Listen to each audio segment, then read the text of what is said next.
دا دی چې د عقلا دي که غیر عقلا دي په نظر سره عظمت د الله ته داسې دي لکه غیر عقلا دا زمونږ عقل په نظر سره عظمت د الله ته کالعدم دی نو زمونږ نم الله تعبیر په ما باندې کوي د عقلاو نم تعبیر په ما کوي وإلى الله ترجع الأمور لا إلى الله د وروسته ترجعو پورې تعلق لري او تقدیم د تخصیص لپاره دی خاص الله ته به ټول امور راجع کیږي خیر وي او که شر وي كنتم خير أمة أخرجت للناس تأمرون بالمعروف وتنهون عن المنكر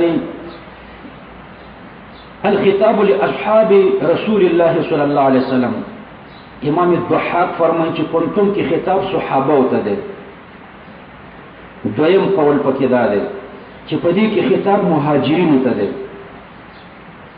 دریم قول پکې صحیح قول دا دی چې په دې کنتم کې خطاب امت محمدي صلی الله علیه وسلم ته دی د پیغمبر علیه السلام ټول امت ته خطاب دی او د دې درېمې معنا تایید په یو روایت باندې کیږي مسند احمد کې په حسن سند باندې د حضرت علی رضی الله عنه روایت ده قال قال رسول الله صلى الله عليه وسلم اعطيت ما لم يعط احدا من الانبياء ما تداسي فضائل را کړی شوی دي چې هیڅ پیغمبر ته نه دی ورکړی شوی نصرت بالرعب واعطيت مفاتيح الارض یو دا چې الله زما سره امداد پر رعب باندې کړی دی کافران زمانه ویریږي دویم دا چې اعطيت مفاتيح الارض د ځمکې ټولې چابیانې کنجیانې کلیګانې الله ما ته راکړي دي پیغمبر علیه السلام ته الله د ځمکې چابیانې ورکړي د ځمکې چې څومره ذخایر دي دا په اسلامي ملکونو کې دي نفت ګاز پټرول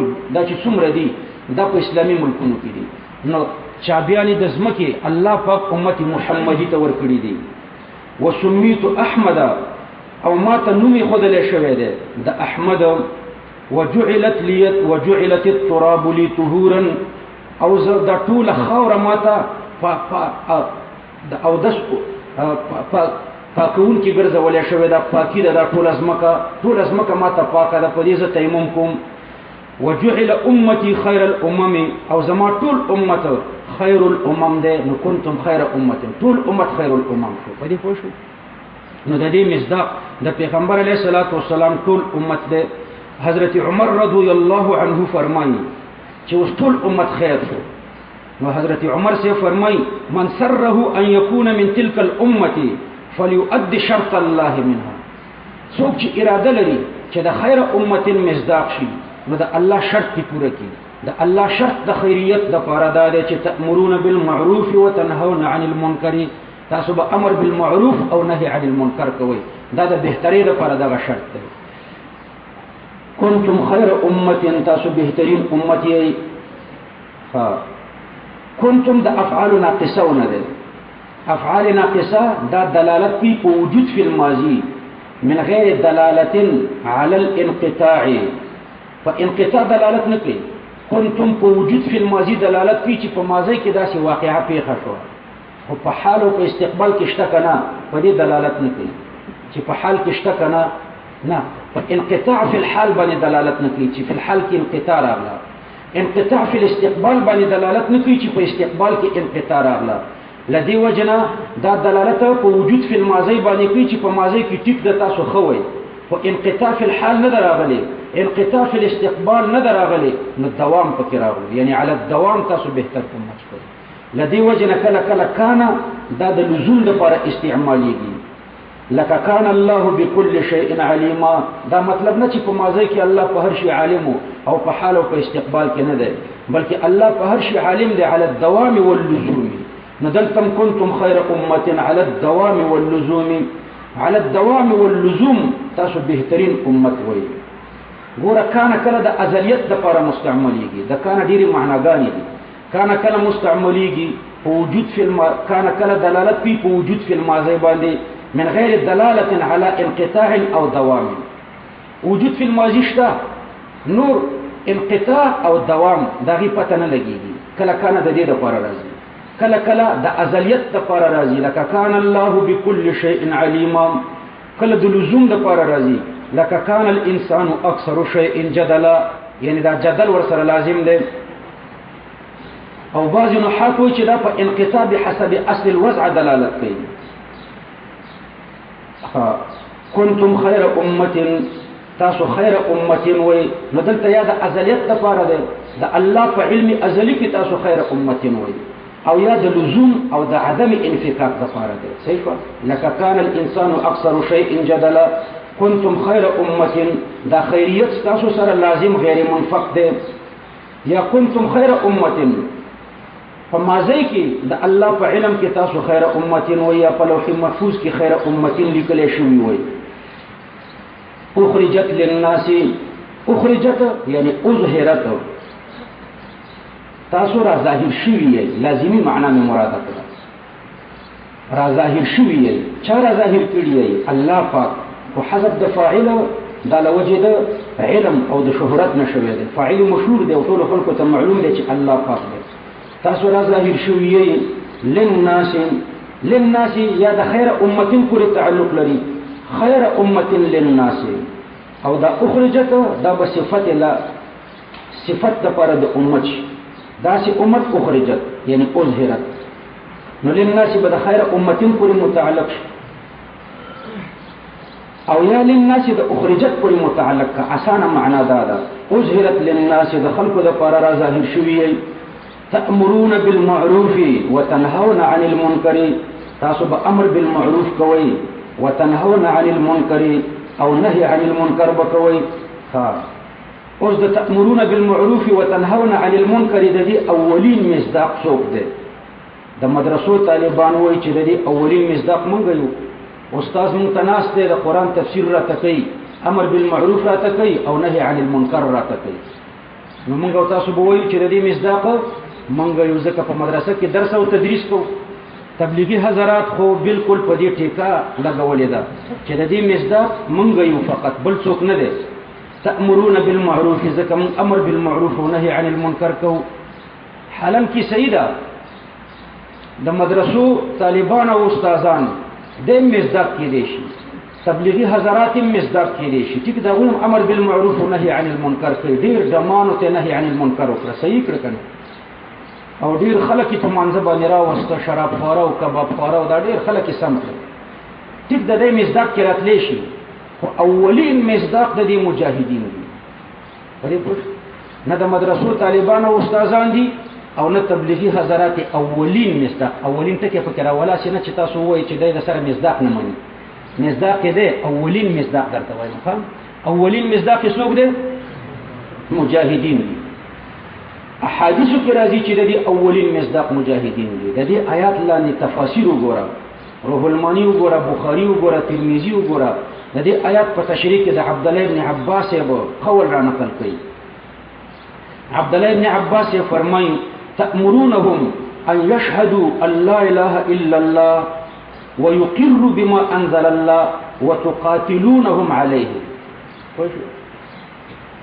تأمرونهم تابدوی ته امر کوي چې ان يشهدوا ان لا اله الا الله چې لا اله الا الله وي ويقروا بما انزل الله او په قران اقرار وکي وتقاتلونهم عليه او سبق کوي فدی ور سره قتال کوي مونږ په مدرسه کې قتال نه کوو او تبلیغی حضرات په تبلیغ کې قتال نه کوي مجاهدین قتال کوي د دې اولین مصداق مجاهدین دي دا نور پکې فردن للباب داخلي کې فردن للباب صحیح نو اصل مصداق چې د مجاهدین دي دا رنګ ابو هريره رضی الله عنه فرمایي د دې آیات په تشریح کې تجرونهم بالسلاسل والاغلال فزنجیرونو او پکړیو په ورمیک کې ورته زنجیرونه اچوي خو کې ورته زولنی اچوي اسلام ته بیراکاږي بندیانوي وي او په زور به ور باندې لا اله الا الله محمد رسول الله مانی نو ابو هريره څه تفسیر کوي تجرونهم بالسلاسل والاغلال وتدخلونهم في الاسلام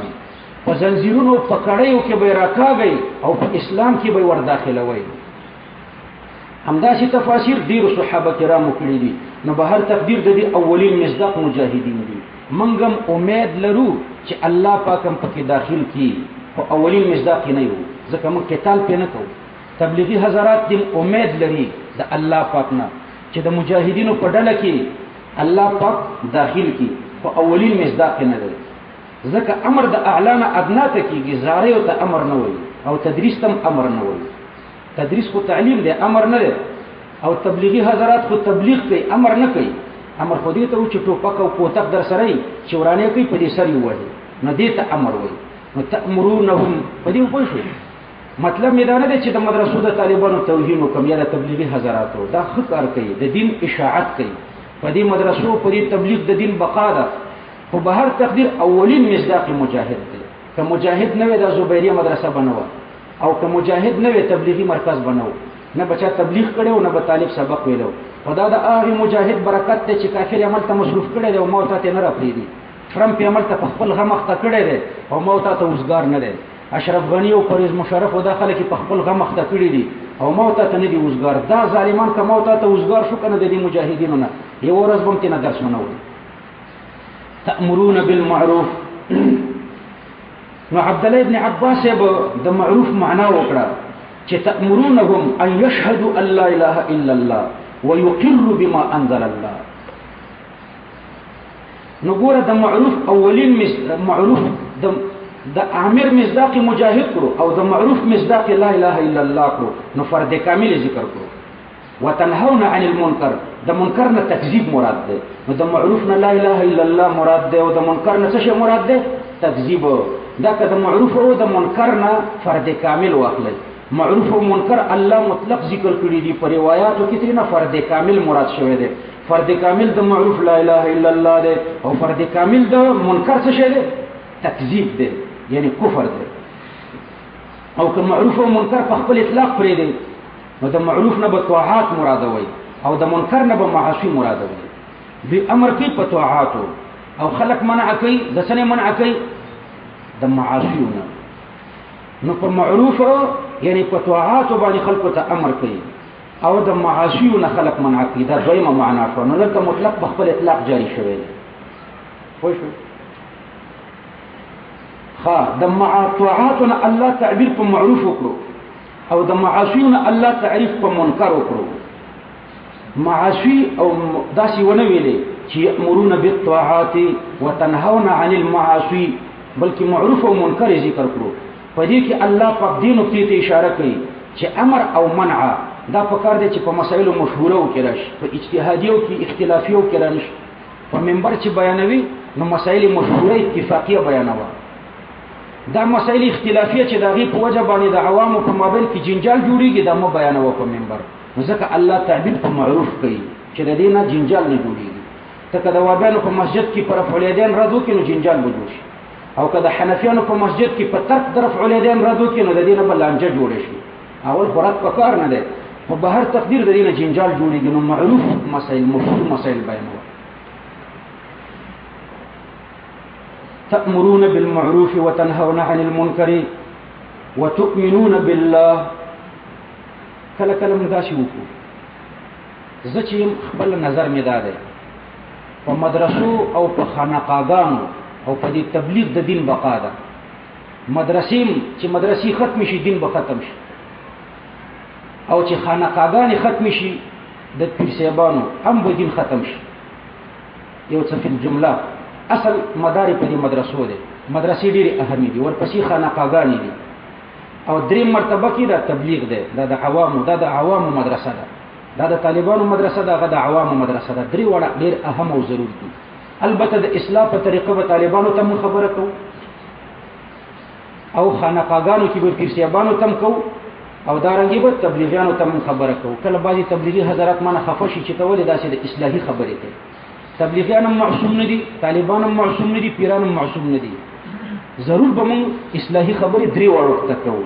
نو اصلاحي خبرې دا دي چې څوک د جهاد نه منکري نو موږ ورته وایو چې مو منکرې ده. داسې مه وایه چې پیچې جو شاته لاړ شه د بني اسرائیلو زمانې ته. دا دې غلطه خبر وکړه. ټیک د تبلیغ ښه کار دی خو دا خبرې دي پکې غلطې دي.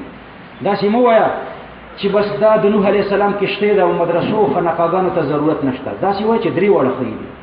دا ستا کار هم ښه دی نور درې وړه هم ښه دي. دین هم په دې کې مو منحصره وه. دا مه کوه چې په مساجدو کې د تفسیر د قرآن مخالفت وکړي چې وایي چې دا زما د تعلیم ټیم دی. داسې مه کوه. دا زموږ خبرې اصلاحي خبرې دي د مخالفت خبرې نه دي. نو بعضې ورونه دې په دې نه خفه کېږي. اصلاحي خبرې به هر چا ته ضرور کې معصوم خو نه دي کنه. وتؤمنون بالله پیر صاحبانو ته به هم اصلاحي خبرې کوو. دوی دې نه خفه کېږي. اصلاح خو په کار ده. طالبانو ته هم اصلاحي طالبان پاسې هم نه خفه کېږي. وتؤمنون بالله او تاسو به ایمان راوړی په الله باندې. دا ایمان د امر بالمعروف نه مؤخر کړو، اخره عن الامر بالمعروف. زموږ باجرونه داسې دي چې د تبلیغیانو هر جایز تم جایز وای او هر ناجایز تم ناجایز وای.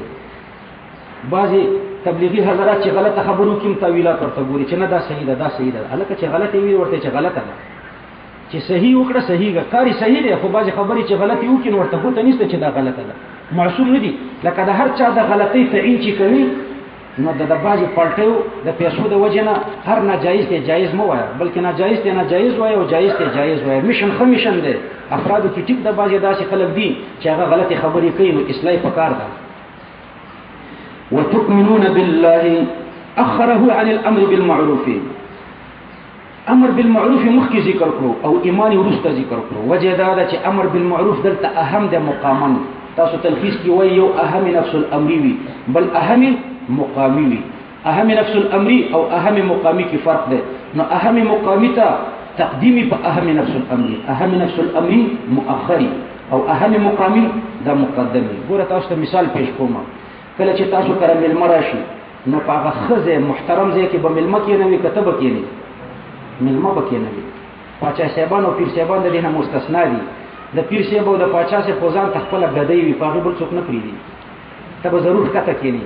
خو عام عادت دا دی چې ملما پورته کېنی او دا قربانه چې د کته کېنی، همداسې ده کنه.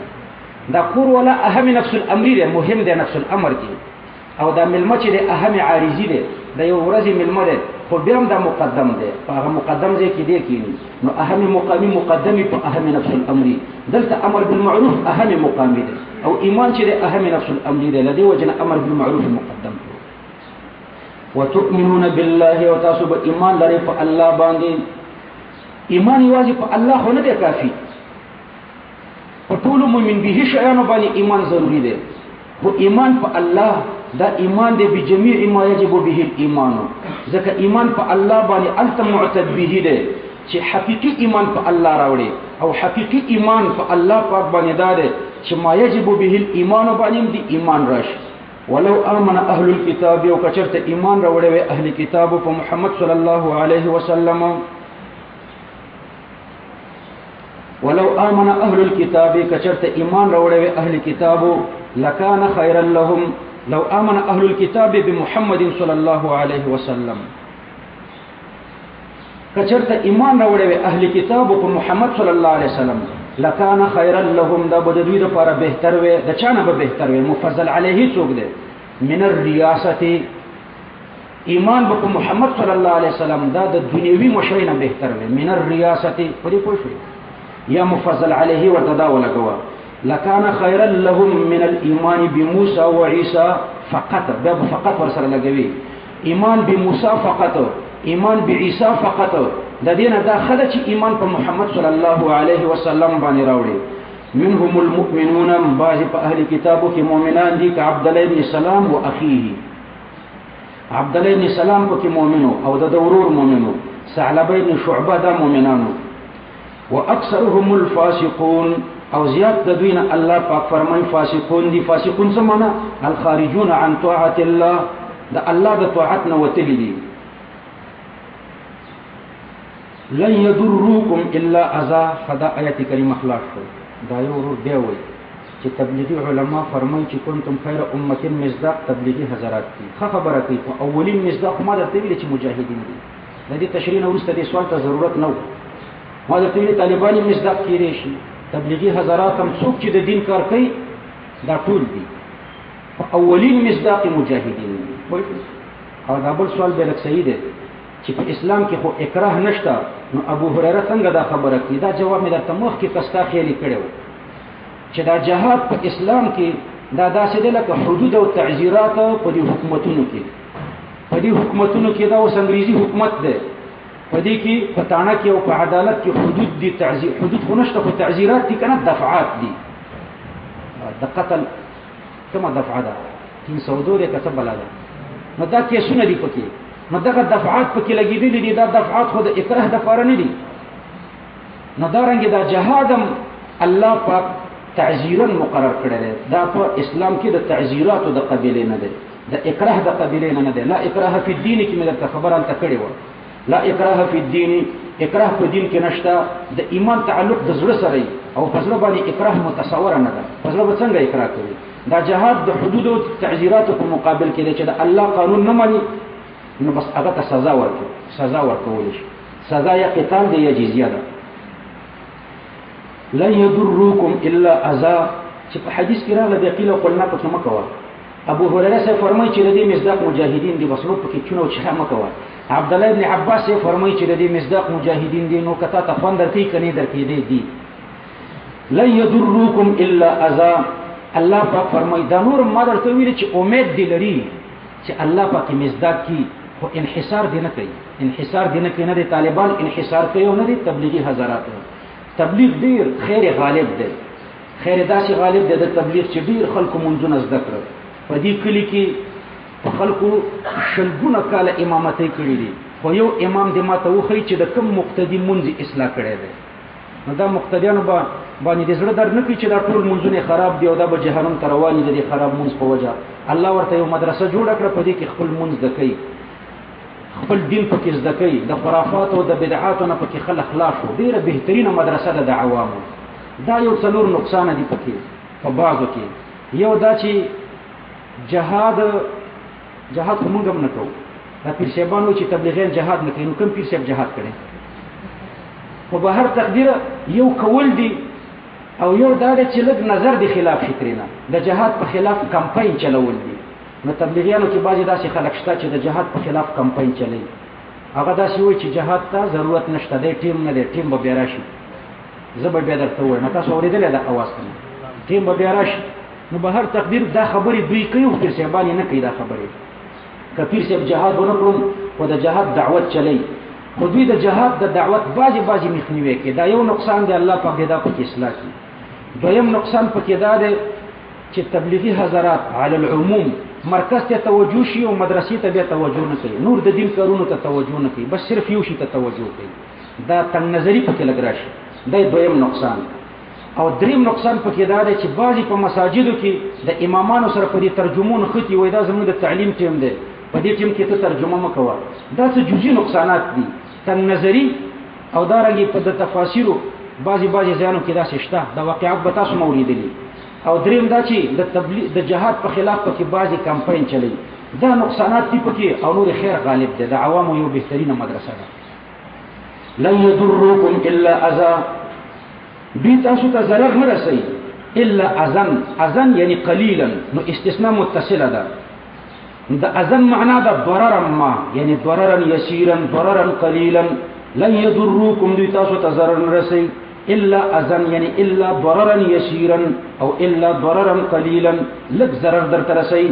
هغه لږ ضرر څه شی دی؟ طعنا باللسان، په ژبه به درته بد رد وایي، نور درته څه ضرر نشي رسولی.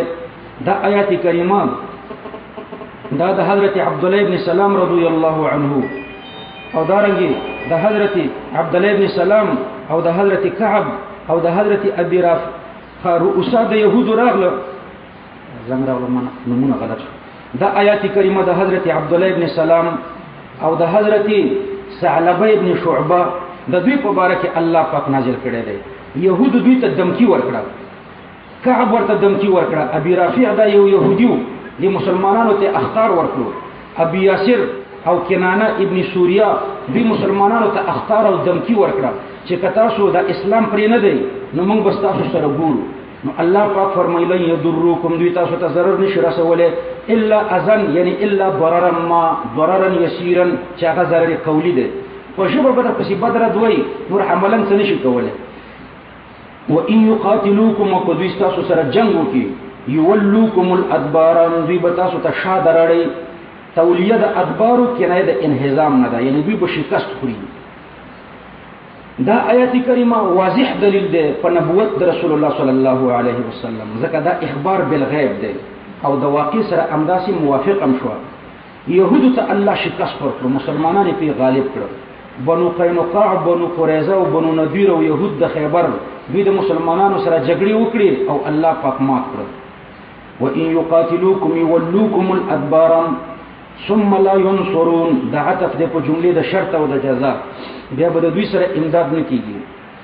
ضربت مقرر شو په دوی باندې الذلت خواري، اين دا شرط دی ما زائده ده، اين ما سقفو هر ځای کې چې دوی اومندل شي جزاء حذف ده. لا يسلمون من الذلت، دوی به نه بچ کیږي د دې ذلت نه. ضربت عليهم الذلة اينما سقفوا لا يسلمون من الذلة في حال، فيو حالت کې هم د ذلت نه بچ کیږي. الا بحبل من الله، مگر په پړي د الله، یعنی بذمت الله، په ذمه او په عهد د الله. وحبل من الناس، او په پړي د انسانانو، د پړي نه ذمه د مسلمانانو مراد ده. بحبل من الله یعنی بذمت الله، چې په ذمه د الله کې يهودي راغلو، ذمه د الله دا چې غیر بالغي یا خزي یا راهبي، نه دا په عهد د الله کې دي، دا بنه وجل کی، دا په ذمه د الله کې دي، غیر مقاتل. لکه راهب دی، خزه دا معصوم دی، دا که يهودي وي دا په ذمه د الله کې دي. الله د دوی سره عهد کړی دی چې تاسو بنه وجل کیږي په جنگ کې. وحبل من الناس، یا په ذمه د مسلمانانو کې راشي، مسلمانان ور سره صلح وکي یا ور سره معاهده وکي، نو بیا به بچي. او کنه ذمه د الله او نه ذمه د مسلمانانو، نو بیا به يهودي ذلیلي. وباءوا بغضب من الله، او اختشوا دوی بغضب من الله، فغضب باندې د الله نام، بغضب کې تنوین د تفخیم د پاره ده، په ډیر غټ غضب باندې گرفتار شو د الله د طرف نام. وباءوا یعنی اختشوا، عربی کی معنا وکړه رجعوا، دوی واپس شو. دا رجعوا دا به کنایه د استحقاق نه ده، یعنی دوی مستحق شو. عربان وی باء فلان بفلان اذا صار حقيقا بان يقتل به.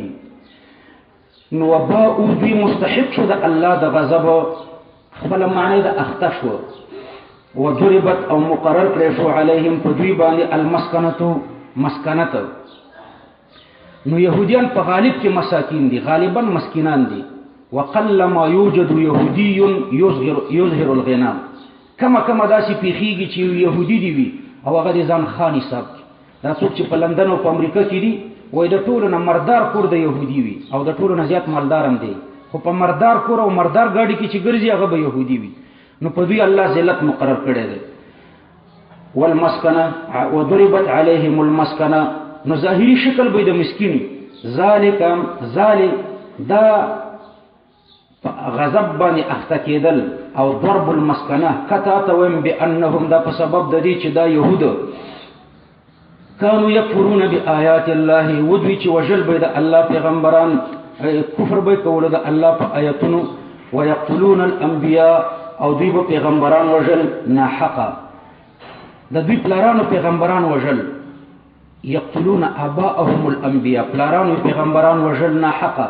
د پیغمبر علی السلام په زمانہ کې چې کوم يهودو دوی پیغمبر نه وجله، د دوی پلارانو وجلی، خو دوی په خوشاله و.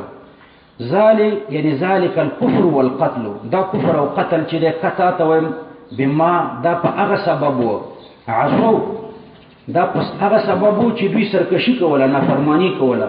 وکانو يعتدون، او دوی چې له حدودو به تیریدل، تجاوز به کول د حدودونو. لیسو سواء، ندی برابر، لیسو ندی سواء برابر، دا سواء خبر د پاره د لیس ده. لیسو سواء، اوس په دې اعتراض ده چې اسم جمع ده او خبر مفرد ده، سواء خو مفرد ده کنه. تاسو ورته جواب ورکړئ چې دا سواء په اصل کې مصدر ده، او المصدر لا يثنى ولا يجمع، مصدر تسنیه کیږي او جمع کیږي نه. لدی وجنه الله په خبر ورته مفرد ذکر کړو، ندی دوی یو برابر. کله چې عبد الله ابن سلام رضی الله عنه، ثعلبه ابن شعبه، اسید ابن عبید دوی ایمان راوړو، نو علماء د يهودو ورته ویل چې ما امن بمحمد الا اشرارنا، زمون اشرار په پیغمبر علی السلام ایمان راوړی دی. نو الله پاک فرمایي دوی نه دي برابر. من اهل الكتاب، دا جمله مستأنفه ده، کیفیت د عدم تساوی بیانې، ولی نه دي برابر؟ ځکه من اهل الكتاب، بعض د اهل کتابونو امه قائمه. امام زجاج فرمایي چې دلته کلام په حذف د مضاف ده، تقدیر د عبارت دا ده چې من اهل ذو امه، من اهل الكتاب امه، یعنی ذو امه قائمه، ذو امه او امه په معنا د طریقه مستقیمه سره ده. من اهل الكتاب بعض د اهل کتابونه څوک دي؟ امه یعنی ذو طریقه مستقیمه، قائمه په معنا د مستقیمه او امه په معنا د طریقه، دا د زجاج معنا وای شو. نو چې امه په معنا د طریقه سره ګرځوي او قائمه په معنا د مستقیمه سره ګرځوي، نو ذو په کې مقدر کوي. ذو طریقه مستقیمه، خاوند مستقیم لارې دي، بعضی په مستقیم لار دي. او کله زجاج په معنا نه ځي نو بیا امتون په معنا د جماعت سره کوي. بعض د اهل کتابونه جماعت امه یعنی جماعت یو جماعت ده. قائمه یعنی چې په سم ولاړ ده. قائمه یعنی مستقیمه، پنی غلار باندې قائم ده، یو جماعت ده چې سم ولاړ ده. د دې مقابل حذف ده چې ومنهم من ليس كذلك. نو په آیات کریمه کې اکتفا ده بذکر احد الزدین، یو زد ذکر شوی دی بل زدی پریخی دی. ومنهم من ليس كذلك یتلون، دا صفت د پاره د صفت ثانی د پاره د امتون دی. یو صفت قائمتون دی، دویم صفت یتلون دی، او یا یتلون حال واقع شوی دی. یتلون آیات الله، نو قائمتون په معنا خو پوه شوي که نه؟ قائمتون څه معنا؟ مستقیمة على طاعة الله. یتلون آیات الله، دوی لولي د الله آیتونه. آناء الليل، آناء یعنی ساعات الليل، ساعات الليل مفرد انا راځي په وزن د عصوا، فساعات د شپې کې لولي. وهم يسجدون، دا جمله اسمیه ده، حال واقع شوی د ضمیر د یتلون نم. د دې معنا دا ده وهم يسجدون، د دې معنا درته ذکر کوم. خپل معنا خو دا ده چې دوی سجده کوي کنه، نو دا معنا نه لګيږي ځکه دا جمله حالیه ده د یتلون د ضمیر نه. بیا خو به معنا ده یتلون آیات الله، د الله آیاتونه لولي. حال دا چې دوی په سجده کې وي، دوی سجده کوي، یعنی په سجده کې د الله آیاتونه لولي. او په سجده کې خو قرائت نشته، قرائت خو په قیام کې ده. نو وهم یسجدون حال د ضمیر د یتلون نه، نو خپل حقیقي معنا به دی چې دوی د الله آیاتونه لولي په حالت د سجدې کې، او په سجده کې خو نه لوستل کېږي. شاباسي. نو هم یسجدون نه به مراد هم یصلون التهجد، دوی د تهجد مونږ کوي. نو د تهجد په مانځ کې د الله آیاتونه لولي، داسې ورسره ولیکي. المراد یصلون التهجد اذ لا قراءة في السجود، په سجده کې قراءت نشته، نور په مطلب به پوهیږي. وهم یسجدون دا جمله اسمیه دلالت کوي په دوام او په استمرار باندې، او یسجدون صيغه د فعل مضارع دلالت کوي په استمرار تجددي على الدوام، دا کار کوي.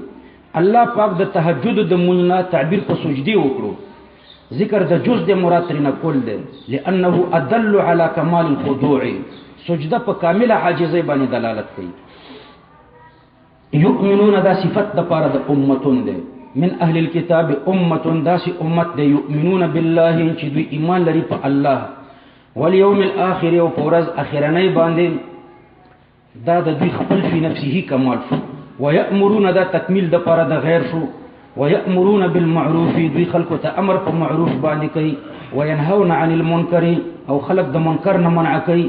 ويسارعون في الخيرات، او تلوار کوي په خو کارونو کې. ويسارعون صيغه د فعل مفاعله د پاره د مبالغه ده، یعنی ډیر تلوار کوي په خو کارونو کې، ډیره تیزی کوي په خو کارونو کې.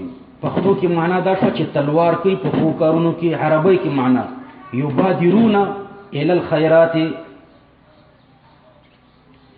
یسارعون په معنا د یبادرون، نو دا خو بیا متعدی په الا یا په علا ده، خدلته الله متعدی په فکرو دې کې نور مبالغه ده چې دا نیکی د دوی لپاره داسې ده لکه ظرف چې په مظروف مشتملی، نو دا رنګ په دې خلکو باندې دا نیکی را مشتمله ده. واولئک من الصالحین، او دا کار چې دا خلک چې دی الله پاک فرمایي دا ده من الصالحین، دا د صالحین نه دي. یسارعون یو سرعت ده بل عجلت ده، العجله من الشیطان، او دې حدیث کې راغله ويسارعون في الخيرات، سرعت په خیراتو کې دا ممدوح ده. او العجله من الشیطان، عجلت چې ده هغه مذموم ده. نو د سرعت او د عجلت په مابین کې فرق ده. د سرعت زده ابطاء ده، او د عجلت ضد اناءت ده اناءت. نو د سرعت ضد ابطاء ده، ابطاء مضمومه ده، نو سرعت ممدوح شو. سرعت څه ته وایي؟ التقدم فيما يجوز ان يتقدم فيه. تعريف هم ذكروا التقدم فيما يجوز ان يتقدم فيه. تقدم کول په هغه څه کې چې تقدم پکې جایز وي. تقدم کول په هغه څه کې چې تقدم پکې جایز وي، دې ته ویل شي سرعت. او عجلت څه ته وایي؟ التقدم فيما لا ينبغي ان يتقدم فيه. مخکې کېدل په هغه څه کې چې مخکې کېدل پکې مناسب نه و. نو التقدم فيما لا ينبغي ان يتقدم فيه. نو د عجلت ضد اناءت راځي او د سرعت ضد ابطاء راځي. نو سرعت ممدوح ده او عجلت چې مضموم ده. وما يفعلوا من خير، اعتراض مې درته دفع کړو کنه چې لا عجلة من الشيطان، او دلته سرعت ممدوح شو. وما يفعلوا من خير، هر څه چې کوي دوی من خير لخير فلن يكفروه، نو لن یعنی بالکل یا لسره بزاین کړي دوی لره ثوابونه د هغه. نو الله پاک بداغي ثواب ضایع نه کی. مختصره معنی یو کله یحرموا ثوابه، الله بدوی داغي د ثوابونو نه محروم نه کی. والله علیم بالمتقین، دا تزیل ده تعقیب جمله بجمله مشتمله على معناه للتوکید. الله پاک عالم دی په متقینو. دا شی ونه ویل چې والله علیم بهم، وزد ظاهر وکړه په زید مضمر ایزان بالعلیه، علتیت ته اشاره کوي. ان الذين كفروا، هغه خلق الله پاک فرمایي چې هغوی کافران دي. لن تغني عنهم اموالهم، لن تغني يعني لن تدفع، مراد دفع ده. عربان اغنى عنه اذا دفع عنه ضررا. نو لن تغني عنهم، هیڅ کله به دفع نه کړي د دوی نه اموالهم مالونه د دوی، ولا اولادهم او نه اولادونه د دوی من الله شیئا، د الله د عذاب نه شیئا د مفعول مطلق ده، یعنی شیئا من الاغناء. عربا کافرانو به ویل چې نحن اکثر اموالا و اولادا، زمون مالونه او اولاد زیات ده، موږ په دې د الله د عذاب نه ځان خلاص کړو. واولئک اصحاب النار، اصحاب النار خپل معنی ده مرګري د اور، په دا نه ده مراده، دا لغوي معنی. عرفي معنی ده ملازم النار، دا عرفي معنی ده حقيقي معنی. اصحاب النار یعنی ملازم النار، دوی ملازم د اور سره دي. هم فيها خالدون، دوی په دې اور کې د همیشه د پاره.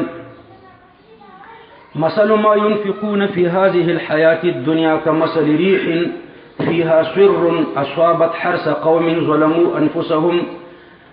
مثل ما ينفقون دا قد دلیل لعدم اغناء الاموال، د دوی مالونه د الله د عذاب دفاع نشي کوله. د دې لپاره الله یو مثال ذکر کوي، دلیل ذکر کوي د لپاره د عدم اغناء د اموالو. د دوی مالونه د الله د عذاب نه دوی نشي خلاصوله. ولی نشي خلاصوله؟ ځکه د دوی د مالونو خرچه داسې ده لکه یو باد بربوړکی چې پاغي کې ووري او په یو باغ راشي او دا باغ ختم کی. نو دا بربوړکی چې دا باغ ختمي، نو دارنګه کفر د دوی نفقات ختمي. تشبیه مرکبه ده، وروسته درته بیانوم. نو دلته الله عدم اغناء د مالونو ذکر کړه، دا غیر لپاره دلیل ذکر کړو، او د عدم اغناء د اولادو لپاره دلیل ذکر نه کړو. وجه دا ده چې هغه ظاهره و چې د دوی اولادونه دفاع نشي کولای، ځکه د دوی اولادونه هم کافرانو. نو د اولادونو حکم د پلارانو حکم دی. مثل ما ينفقون، او که اولادونه مؤمنان شنو بیا خو د پلارانو نه خلاف دي. مثل ما ينفقون ما موصوله ده، ينفقون ورته سله ده، عاید ورته حذف ده. مثل ما ينفقونه مراد ټول صدقات د کافرانو، نفقات د کافرانو دي. مثال د صدقات او د نفقات د کافرانو. فی هذه الحیات الدنیا، په هذه باندې اشاره تحقیر ته، په هذه باندې اشاره د تحقیر د وجنه کړی ده. الاشاره للتحقیر، په دغه ژوند دنیوي کې چې دوی کومې خرچي کوي دا کافرانو، موسسې جوړې کړي، انجیوګانې جوړې کړي، پلونه جوړې، خلکو ته ګاډي ورکوي، مختلف موسسې دي د خلکو د کومکونو دپاره. نو کمثل ریح، دا پشان د باد دی، د دوی نه فقه پشان د باد ده. فيها سر، چې په دې کې عبدالله ابن عباس معنا دا ده، سر برد شدید، سخت یخنی وي، یعنی ګلی او واوره پکې وي. دا د عبدالله ابن عباس معنا ده. زجاج معنا کوي صوت لهیب النار आवाज د لمبو د اوري आवाज د لمبو د اور دا دو معناګان اصل د سور اصلي معنی څه ده الريح البارده یخ باد نو سر خپل حقيقي معنا دا ده چې ريح فيها ريح بارده كمثل ريح پشان د باد فيها سر چې په دې کې څه شي ريح بارده یخ باد ته سر و یخ باد نو بیا په دې کې تجرید کوي هغه د باد یخ باد تنه لري کا یخواله پکې پریدا نو د عبد الله ابن عباس معنا شو برد شدید چې په دې کې سخت یخنی وي اصابت حرس قوم حرس په معنا د زرع چې ورسیږي د باد فصل د یو قوم ته ظلموا انفسهم چې د خپل ځانونو سره ظلم کړي ظلموا انفسهم الله پاک د دوی توصیف په ظلموا انفسهم باندې کړی دی یعنی مطلب دا چې دا عذاب عن سختین دی الله ورته په قهر دی او کوم عذاب چې عن سختین وي هغه شدید وي نو دا ډیر شدید عذاب راشي په دې فصل او یا د ظلموا انفسهم نه بعض علما فرمایي چې د دینه بانزرعوا فی غیر موضع الزراعه ووقتها دوی فصل کړلې وي په پردیس مکه کې او به وخت نو چې دوی ظلم کړي د خپل ځانونو سره بالکفر والمعاصی فاهلكته نو پس هلاک کړي دغه فصل د دې باد په وجه باندې دا فصل تباش نو د دې باد په وجه دا فصل تباشي اوس په دې کې الله تشبیه ورکړه ګوره مشبہ څوک شو د کافرانو نفقات په دې دنیا کې دا مشبہ به څوک شو د یو سړي باغ دی او تیز باد پیراغله ټول تباہ کړو د یو سړي فصل دی او تیزه غلې او واوره پیراغله ټول فصل تباہ کړو د مشبہ به نو د کافرانو نفقات مشبہ او دغه چې تیز باد یخ راشي او ټول فصل تباہ کې د مشبہ به نو دا تشبیه مرکبه ده په تشبیه مرکبه کې دا نه د لازمه چې مشبہ به به د ادوات او د تشبیه پسې متصل ذکر شوی لکه هر یو ځای کې ذکر شوی انما مثل الحیات الدنیا به هر تقدیر دلته تشبیه مرکبه ده مختصره تشبیه ده لکه سر چې دا باغ تباہ کوي د سر په وجه باغ تباہ شو د کفر په وجه نفقات تباہ شو اسانه مسله ده د کفر په وجه نفقات تباہ شو او د سر په وجه باندې باغ تباہ شو بس دا تشبیه مرکبه بعض علما تشبیه مفروقه پکې جوړي دا شی وایي یو اهلاك الله ده دا مشبہ او اهلاك الريح ده مشبہ به صحیح دویم منفقه د کافر نفقه دا مشبہ او دا حرس دا فصل ده مشبہ به دریم جعل الله اعمالهم هباء منثورا الله چې د کافرانو اعمال تباہ او برباد کړي دا مشبہ او جعل الريح الزرع حطاما چې د باد په وجه د فصل میده شي د مشبہ به وما ظلمهم الله د دوی سره ظلم نه دی کړی بجویا نفقاتهم ولكن انفسهم يظلمون دوی د خپل ځانونو سره ظلم کوي یا ایها الذين امنوا اي مؤمنانو لا تتخذوا بطانه دراز دوست وي دراز دوستی صحیح دراز دوستی یا محبت باطنی تاسو مونږ سي دوستان دراز من دونکم دا صفت د پاره د بتوانتن ده تاسو مونږ سي دوستان دراز من دونکم دا سي دوستان دراز چې وی غیر لتاسی یعنی يهودي وي او یا عیسوي وي یا سیکی یا هندو وي تاسو نه غیر وي نو هغه دراز دوست مو جوړوا کوم کې ضمیر مؤمنانو تراجه ده او دون په معنا د غیرو سره ده نو تاسو مونږ سي دوستان دراز داسې دوستان دراز چې وی غیر لستاسو نو دراز دوستی ور سره مکو د کافر سره لا یألونکم خبالا لا یألون یعنی لا یقصرون دوی تقصیر نه کوي لا یألون دوی تقصیر نه کوي کوم ستاسو سره خبالا یعنی فی الفساد په فساد دوی تقصیر نه کوي په فساد کې بلکې ستاسو ته په ضرر رسولو کې کوشش کوي لا یألونکم الالو التقصیر دا لفظ په تلخیص کې راغلی دی ولم آلو جهدا تلخیص کې مې لیدل کنه ولم آلو جهدا نو التبه تقریر بنظیر دی پکې چې لم آلو خپل معنی د لم اقصرو دلته معنا د لم امنعو زستان خپل کوشش نه منکم نو دلته هم داسې ده لا یألونکم اصل معنی د تقصیر دا تقصیر چې دی لازمی دی او متعدی کیږي په حرف باندې کله کله دو مفعولین ته متعدی وي او متضمن بکوي معنا د من لره منع لره دلته خو دو لره متعدی دی کنه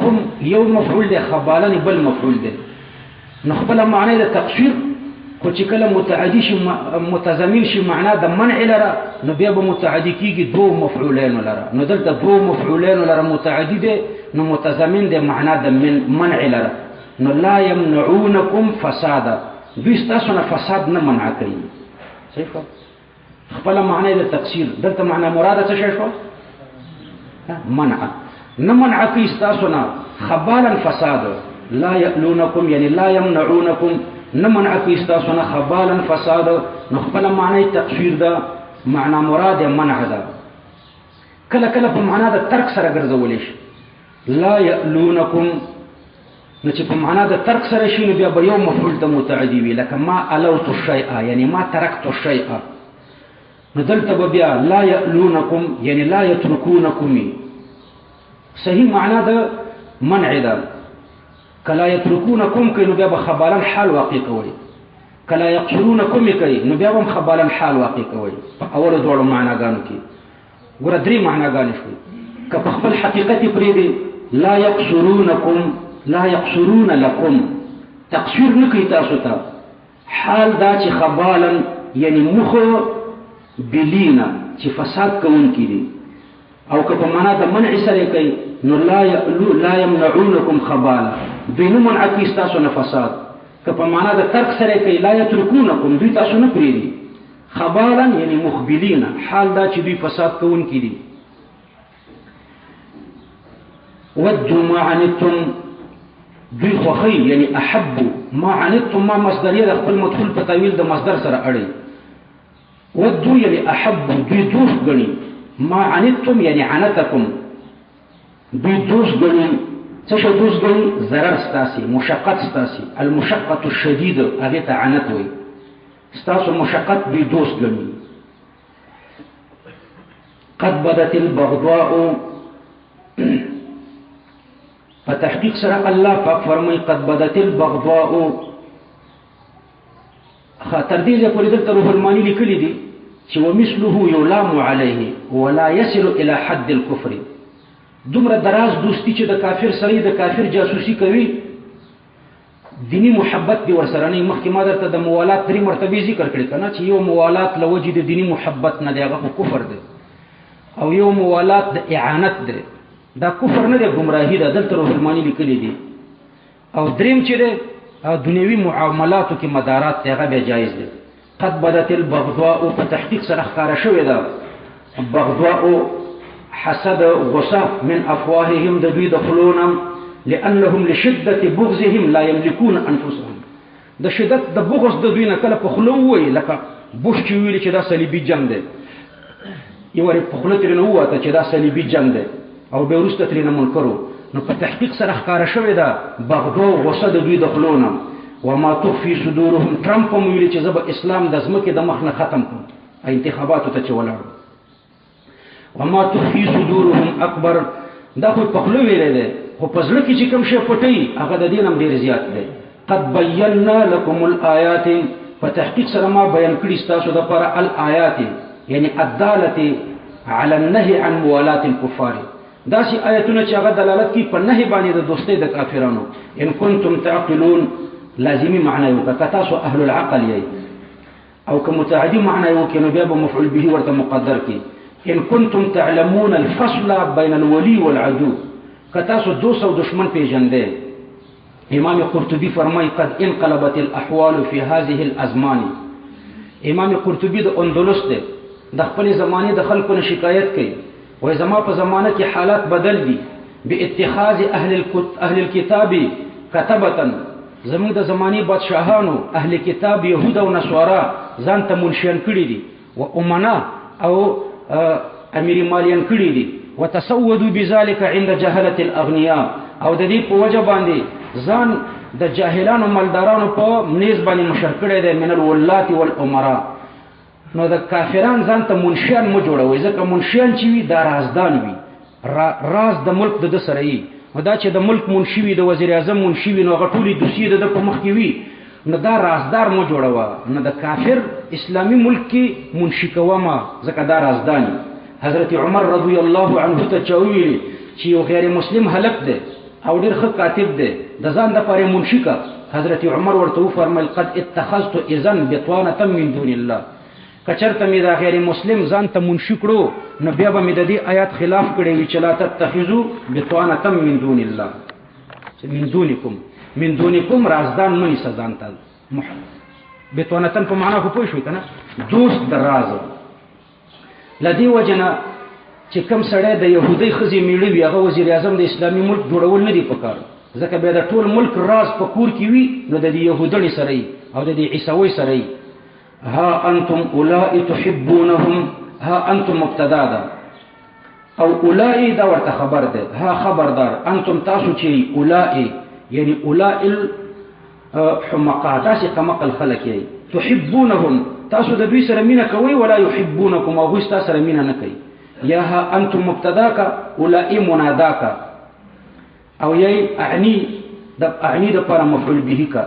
ها انتم تاسو چې یا اولائی یا اعنی اولائی تحبونهم دا ورته خبر ده، تاسو د دوی سره مینه کوئ. مراد محبت عادیه ده، لکه احسان ورسره کوئ، صداقت ورسره کوئ. ولا يحبونكم او هغوی تاسو سره مینه نه کوي. وتؤمنون بالكتاب یعنی وتؤمنون انتم بالكتاب كله، تاسو په ټول کتاب ایمان راوړئ. كله دا كله، وتؤمنون بالكتاب كله دا جمله حال ده د ضمیر د مفعول نه فلا يحبونكم کې. لکه عربان وای قمت واسق وجهه، یعنی وانا اسق وجهه، نو انا وکي مقدر کوي. وانتم تؤمنون بالكتاب كله، فعل مضارع چې حال وقیش انا یا انتم اسم پکې مقدر کا. حال دا چې تاسو ایمان لرئ بالکتاب كله. واذا لقوكم قالوا آمنا، چې کله دوی تاسو سره ملاقات شي نو په خپل درته وای آمنا. واذا خلوا، چې کله دوی لاړ شي عدوا دوی چی علیکم یعنی لاجلکم، تاسو د وجنه الانامل د ګوتو سرونه، کنایه عن القهر من الغیظ لوجد غسینا. قل موتوا بغیظکم، تو ورته وای چې په خپل غصه مړه شئ. دا خیری دی بدوام الغیظ، لکه قاتلک الله. مراد دعا ده بدوام الغیظ، دوام الغیظ ملزوم ده، ازدیاد الغیظ دا لازم ده، او ازدیاد الغیظ ملزوم ده، قوت الاسلام ورسره لازم ده. دا اصل کې دعا ده قوت الاسلام ده، نو پکې نه یې پکې چې الله پاک د اسلام قوي کی. ان الله علیم بذات الصدور ان تمسسکم حسنه، یو مستخه او یو تصبکم اصابت ده. د مس مرتبه د اصابت نه کمي. نو د دې مطلب دا دی چې صرف د حسنه در سره په څنګ کې تیر شي تسهم دوی خفقي، اصابت نه دی راغلی، صرف په څنګ کې در سره حسنه تیر شوی ده، مس در سره راغلی، ټچ شوی در سره. ان تمسسکم که ټچ شي تاسو سره، ټچ د اسانه معنا شو، که تاسو سره ټچ شي حسنه تسهم بیا دوی خفقيږي. اصابت خو لا پځې پرېدا ټچ شوی نه ده، که تاسو ته حسنه در ورسیږي نو بیا خو سخت د غصې نه مړ کېږي، خو چې صرف حسنه در سره ټچ شي، در سره متصله شي، نو بیا هم غصه ده. نو ان تمسسکم المس اقل من الاصابه فاذا اصابهم اقل خير فغيره اولى، چې د مس په وجه خفه کېږي نو د اصابت په وجه خو زړه چاودېږي. وان تمسسکم کچرته مس ټچ شي تاسو سره حسنه، د حسنین مراد الفت ده، مینه او محبت تاسو په مابین کې دوی وګوري، اجتماع الکلمه اتفاق مګوري، کامیابی مګوري، نو تسؤهم دوی ور باندې خفه کېږي. وان تصبکم او که تاسو ته در ورسیږي اصابت به قوي ده، سیئه تکلیف، نو یفرحوا بها دوی بیا ور باندې خوشاليږي. وان تصبروا على اذاهم، که تاسو د دوی په تکلیف باندې صبر وکړئ، وتتقوا تاسو ځان وساتئ د څه نه ما حرم علیکم، د هر هغه څه نه چې په تاسو حرام شوي دي د هغې نه ځان وساتئ. لا یضرکم کیدهم شیئا، نو تاسو ته به ضرر ونه رسئ د دوی شرارت شيئا هیڅ ببرکت الصبر ان الله بما يعملون محيط بشک الله د دوی په اعمال باندې احاطه کوونکی دی یعنی جزاء ورته ورکړي.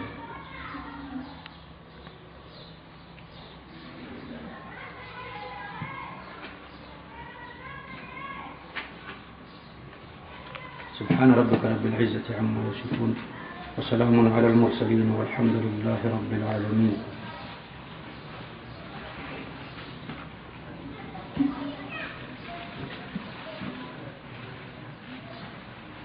اللهم ربنا آتنا في الدنيا حسنة وفي الآخرة حسنة وقنا عذاب النار. اللهم أجرنا من خزي الدنيا وعذاب الآخرة. اللهم ارزقنا علما نافعا ورزقا واسعا وعملا متقبلا وشفاء لكل داء. لا إله إلا أنت سبحانك إني كنت من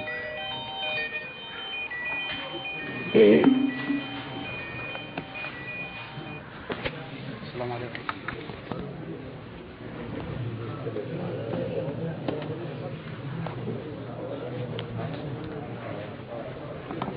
الحمد لله.